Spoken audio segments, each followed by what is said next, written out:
தமிழ்நாட்டுல எல்லாமே சேஞ்ச் ஆயிடுச்சு. உங்க நகையையும் சேஞ்ச் பண்ணுங்க. உங்க பழைய நகைக்கு கிராமுக்கு 150 ரூபாய் கூடுதலா வாங்கி புது நகை எடுத்துக்கோங்க. அதே கம்மி சேதாரம் தான் உங்க லலிதால மட்டும்தான். ஆச்சி மசாலா. எந்த சமையலும் ருசி தேடும் ரகசியம் 20 ரூபாய். ஹாலிடேஸ்னாலே அது நம்ம GT Holidays தான். GT Holidays, South India's #1 travel brand. You know you are special when you're with GT Holidays. Villupuram மாவட்டம் திண்டிவனம் அருகே உள்ள தைலாபுரம் தோட்டத்தில் பாமக நிறுவனர் ராமதாஸ் மற்றும் அவரது மனைவி சரஸ்வதி தம்பதியினரை அவர்களது 61வது திருமண நாளை ஒட்டி பாமக இளைஞரணி தலைவரும் முன்னாள் மத்திய அமைச்சருமான அன்புமணி ராமதாஸ் 24ஆம் தேதி குடும்பத்துடன் சந்தித்தார். அன்புமணியுடன் அவரது மனைவியும் சட்டமன்ற உறுப்பினருமான சௌமியா அன்புமணி உடன் வந்திருந்தார்.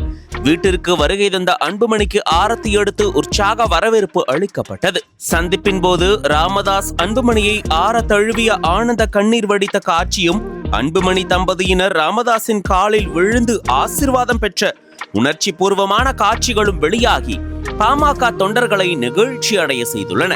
சட்டமன்ற தேர்தலுக்கு முன்பாக ராமதாஸ் அன்புமணி இடையே கட்சி கட்டுப்பாடு, தேர்தல் கூட்டணி உத்திகள், பாமகவின் சின்னம் மற்றும் கட்சியின் எதிர்காலம் குறித்து கடும் கருத்து வேறுபாடுகள் ஏற்பட்டன.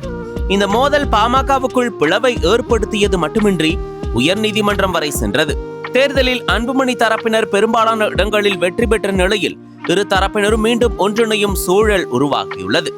குறிப்பாக சௌமியா அன்புமணி சட்டமன்ற உறுப்பினராக தேர்ந்தெடுக்கப்பட்டது இரு தரப்புக்கும் இடையே பாலம் அமைக்கும் முக்கிய காரணியாக அமைந்துள்ளது.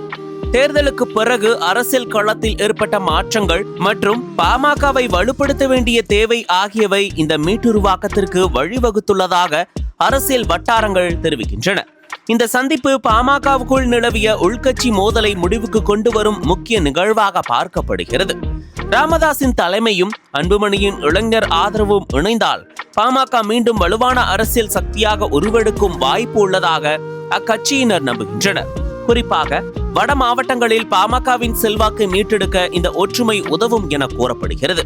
பரபரப்பான தமிழக அரசியல் சூழலில் ராமதாசும் அன்புமணியும் நேரில் சந்தித்துக் கொண்டது பேசுபொருளாக மாறியிருக்கிறது.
அனல் பறக்கும் செய்திகளை அப்டேட் செய்து கொள்ள நக்கீரன் களத்தை இப்பவே சப்ஸ்கிரைப் பண்ணுங்க.